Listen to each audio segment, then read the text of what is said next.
um estudo de caso, Nickelodeon Kart Racers.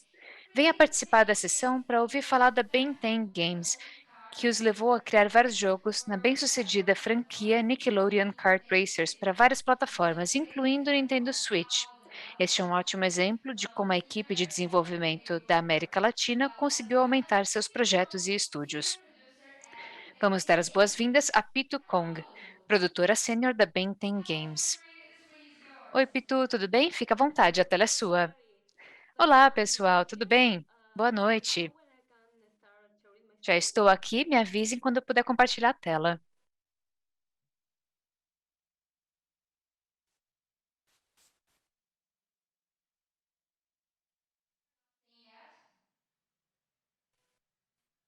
Ainda não estamos vendo.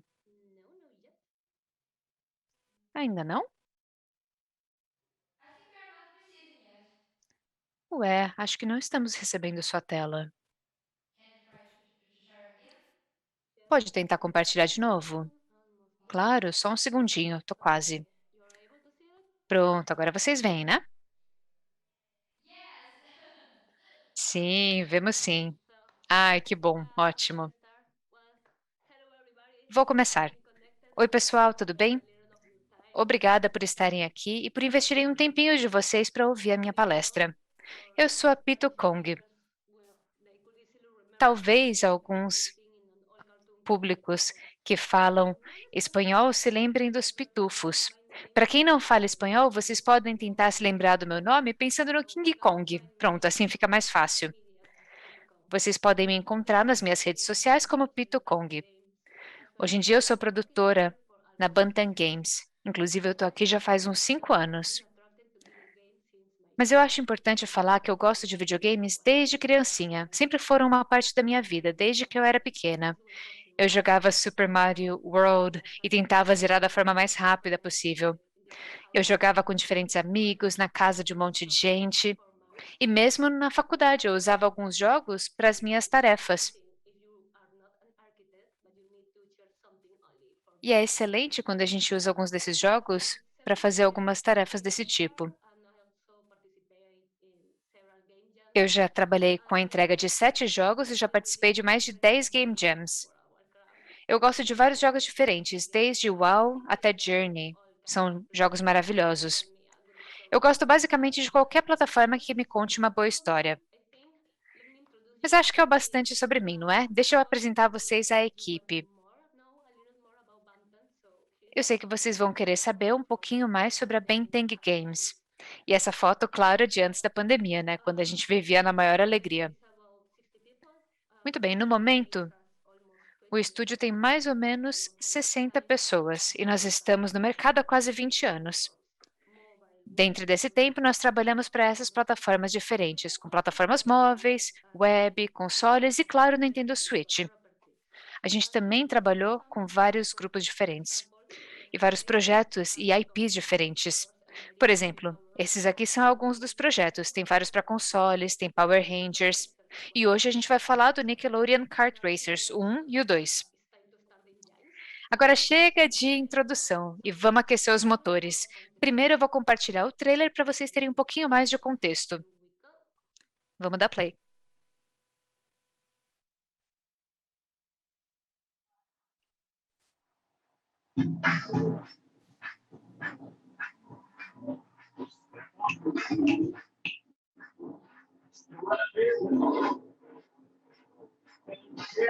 Already.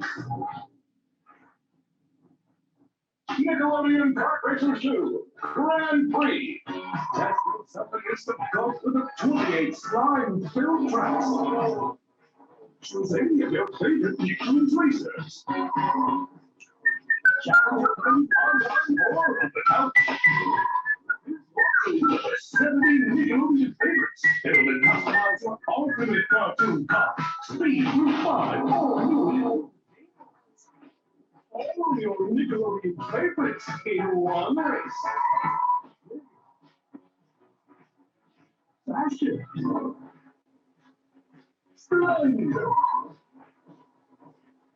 Nickelodeon Kart Racing 2 Grand Prix.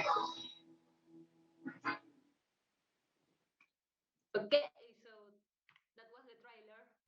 Muito bem, esse é o nosso trailer. E a primeira pergunta que deve estar na cabeça de vocês é: como é que a gente conseguiu esse projeto? E a verdade é a seguinte: foram quase 20 anos de história para a gente conseguir parceiros incríveis, alianças incríveis e muito suporte. Além disso, a gente trabalhou com muito afinco durante todo esse tempo. E aí a gente teve a oportunidade quando a sorte bateu à nossa porta. Precisamos de um pouquinho de sorte mesmo. E como eu falei, ter uma grande parceria foi essencial para a gente. A gente teve apoio do nosso agente, nosso representante, que acreditou que a gente conseguiria esse trabalho. A gente também recebeu apoio da Game Mill, muita fé da Nickelodeon, bastante suporte da Vector Unit. E além disso, a gente estava com o game design, com treinamento presencial com o Brian Upton e tivemos muito suporte da plataforma, principalmente da Nintendo. Vocês provavelmente já conhecem o primeiro jogo. E aí, como é que a gente fez esse salto de um para o outro? Para começar o projeto, a gente teve que mudar a mentalidade. O segundo projeto não podia ser uma cópia do primeiro. Tinha que ter uma outra mecânica de base. Então a gente mudou o nome do projeto. Internamente a gente chamou de Loucura de Mod da Nickelodeon. Por quê? Porque tudo ia estar relacionado a ter vários modificadores que possibilitassem que o jogador tivesse um estilo de jogabilidade diferente. E vocês devem estar pensando, ai, tá bom, vai, mudou o nome, e daí? Mas eu vou explicar o que aconteceu em 5 fases. O primeiro passo teve a ver com escuta. Escutar aos fãs, escutar a equipe, escutar de forma geral. Para vocês terem um pouquinho mais de contexto também, eu acho importante falar rapidamente sobre o que era o NKR, o Nickelodeon Kart Racers. O foco do jogo era capturar o espírito da Nickelodeon, mas a gente teve uma dificuldade para maximizar o conteúdo, porque a gente não tinha um monte de IP à nossa disposição. Além disso, o prazo foi bem curtinho. Outra coisa desenvolvida foram as pistas com sobrecarga de slime. Eram pistas com slime para tudo que é lado, tinha gosma para tudo que é lado. Mas não foi tão bom fazer isso, podia ter ficado melhor. Porque os jogadores não gostaram tanto disso, mas eles queriam mais personagens, mais conteúdo, sistemas melhores, eles queriam mais. E nós recebemos todo esse feedback e aceitamos tudo isso de braços abertos. Foi quando a gente começou a pensar no segundo passo, que foi como é que a gente vai fazer isso? Então, para o segundo jogo, a gente tinha duas diferenças grandes. Número um, mudou muito o número de IPs que a gente pôde usar. A gente teve mais de 15 com 100 personagens. Além disso, as modificações e personalizações que a gente ofereceu aos jogadores eram muito maiores e a gente tinha o grande desafio de um multiplayer online. Aqui a gente consegue ver a diferença gigantesca de escopo. A gente foi de 12 a 30 jogadores ou personagens com quem a gente podia jogar.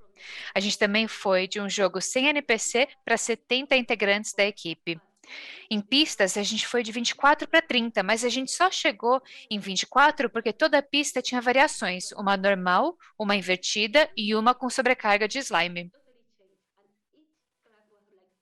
Só que aí a gente mudou isso. E no segundo, toda a pista era completamente única e a gente estava caprichando bastante.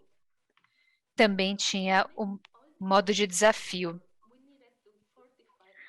Para fazer todo esse conteúdo novo, a gente teve que fortalecer nosso processo e usar diferentes ferramentas. Aqui a gente vê algumas, né? Vector Unit, Fmode, Blender, Photoshop, o Google Workspace que salvou a nossa vida.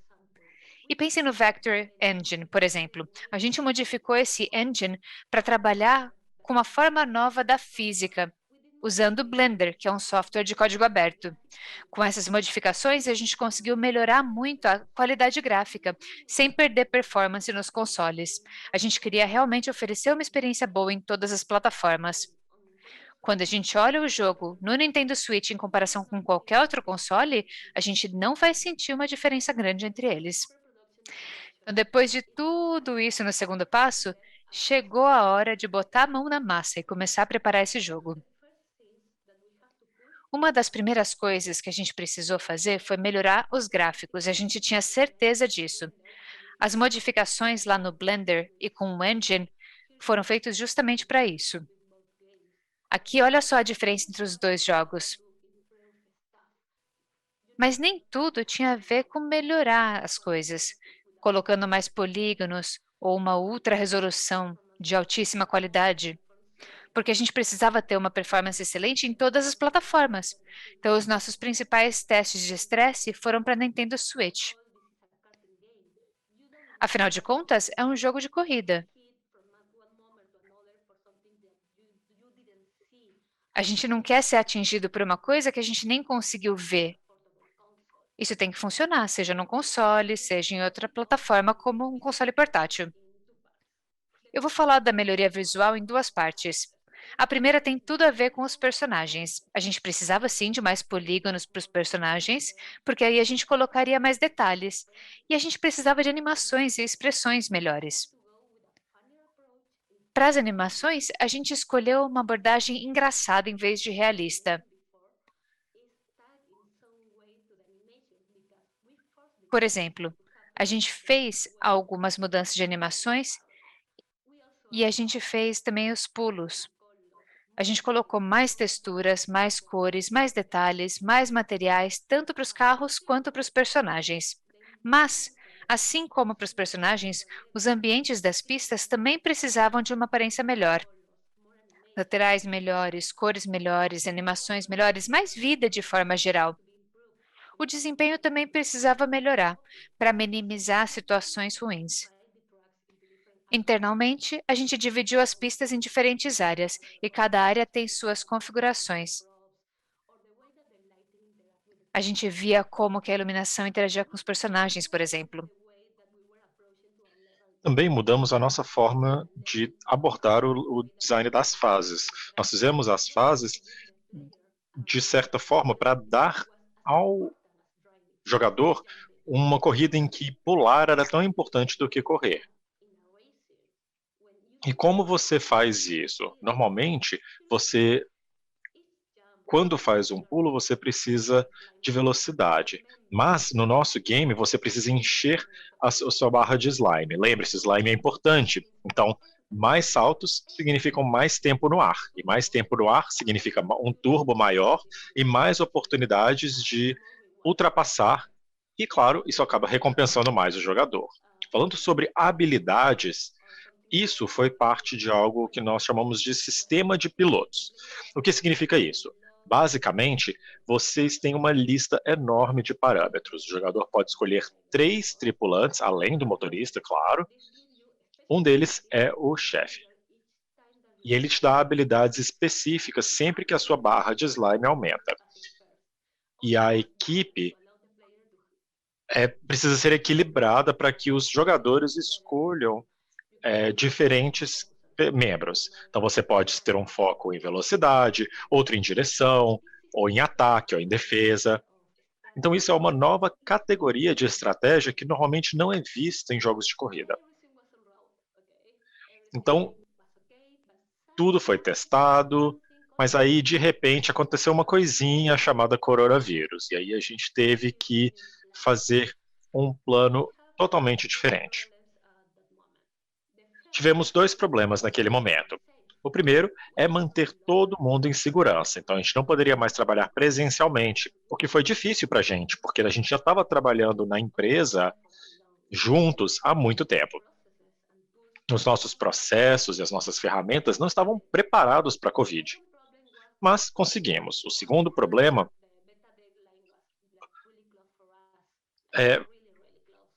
foi que não só a gente estava muito próximo antes, mas a equipe estava um pouco com mais dificuldade de adaptar ao novo normal. Mas a gente conseguiu encerrar o projeto com o tempo. E aí, contra todas as adversidades, chegou a hora de lançar o nosso filhinho.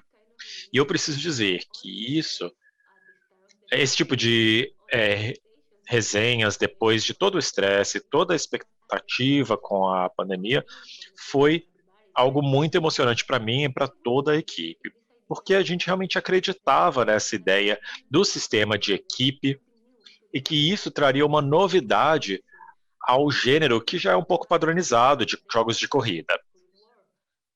E a imprensa ficou realmente impressionada com aquilo. O game foi muito bem recebido pelos jogadores, alguns até se organizaram no Discord, onde você se encontra com as pessoas e joga. Nós recebemos até fanart, vejam só, eu amei essa daqui, porque ela representa a liberdade da equipe, né? Vejam que um personagem está chateado de estar junto com o outro. É interessante imaginar como eles é, colaborariam, né? Um está tentando concentrar, enquanto o outro está tentando é, atacar, enfim. Essa era a ideia, né? Essa é a ideia de ter uma equipe que não apenas tinha essa camada de estratégia, mas que representa a identidade dos personagens de cada franquia. Então a gente teve que incluir, né, as características de cada personagem, e foi legal que as pessoas receberam isso. Então, essas foram as fases. Nós passamos por cada uma para poder lançar os games e atender às necessidades de cada franquia. E qual foi a receita aqui? Primeiro, décadas de trabalho árduo. É importante ter uma oportunidade para isso. Então, também conhecer todo o hardware, melhorar os processos, ganhar um alinhamento e criar uma confiança, né, com a publisher. A gente estava fazendo algumas coisas loucas que ninguém mais estava fazendo e eles apenas confiaram na gente, nos deixaram trabalhar. E também saber quando ouvir aos fãs, não apenas ignorar os haters, você precisa escutar para entender os seus erros. E claro, ter muita confiança na sua equipe. Você precisa acreditar que a sua equipe vai fazer um bom trabalho. Então confie neles. Algumas das lições que aprendemos. Primeiro, manter as coisas simples. Não existe necessidade para complicar a sua jogabilidade. Reutilize as fases. Pense num sistema que te permite fazer mais com menos. Reusar o que é bom e manter o trabalho no mínimo. Não tenha medo de cortar partes do game que não estão funcionando e que não são divertidas. Também é importante ouvir aos fãs. Isso vale não só para videogame, mas para todos. Você precisa receber as críticas e ser resiliente. E, por fim, se você descobrir algo divertido, amplie aquilo. É isso. Muito obrigado pelo tempo, obrigado por ouvirem e podemos abrir para perguntas. Obrigado.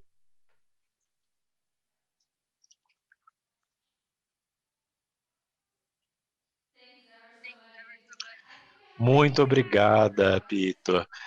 Acho que temos algumas perguntas do público, né? Vamos dar uma olhada.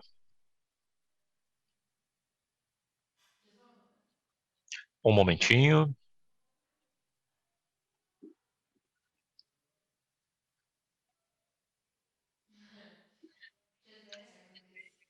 Só um segundo, por favor.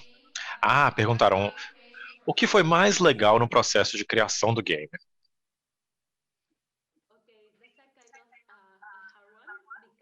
Nossa, essa é difícil, porque, bom, eu pessoalmente acredito que a fase de pré-produção, quando você está tendo essas ideias loucas do que você quer colocar no game, é a parte mais divertida.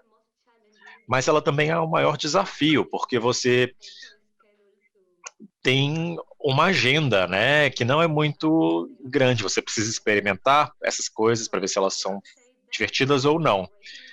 Então eu diria que fazer essas iterações de todas as pistas foi algo incrível. A gente viu os ambientes mudando e isso força o jogador, ou na verdade convida o jogador para, ao invés de apenas fazer uma corrida, ter que criar estratégias. Isso foi muito divertido. Foi diferente no começo, né?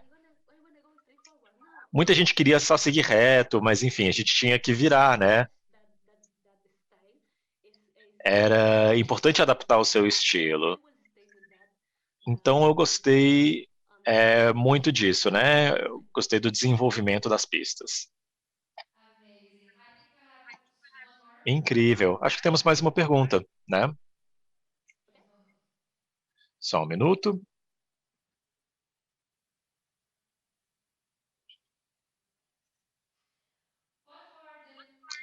Quais são as suas principais recomendações para quem quer fazer a portabilidade para o Switch da Nintendo?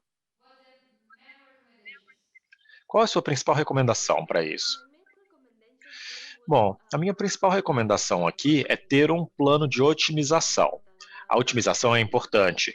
Muitas vezes a gente se concentra só na parte visual ou nos gráficos para que as coisas fiquem lindas, mas você também precisa se concentrar no que funciona. Então é importante ter um plano para isso desde o início, né?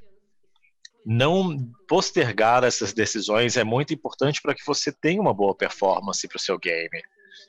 Principalmente num console como o Switch, que é portátil. Então é incrível poder jogar um game em qualquer lugar, mas do ponto de vista do desenvolvedor, você precisa levar isso em consideração. Então, o meu conselho para quem estiver fazendo games para o Switch é não esquecer da otimização. Não se esqueçam. Legal, acho que temos mais uma pergunta, ou mais duas. Qual é a pior parte da produção?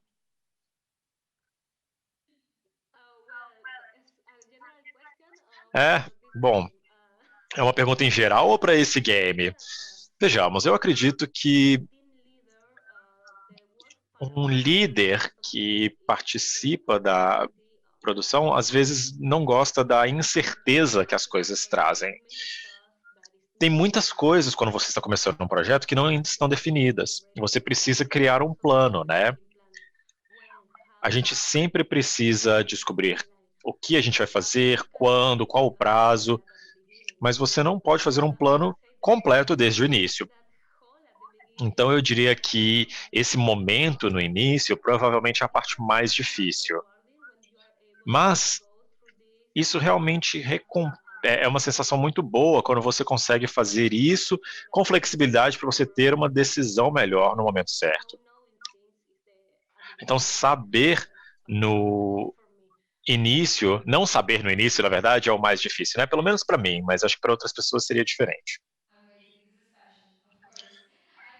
É incrível, isso realmente acontece. Mais uma. Qual é a sua parte preferida do game, pessoalmente? Do que você mais gosta?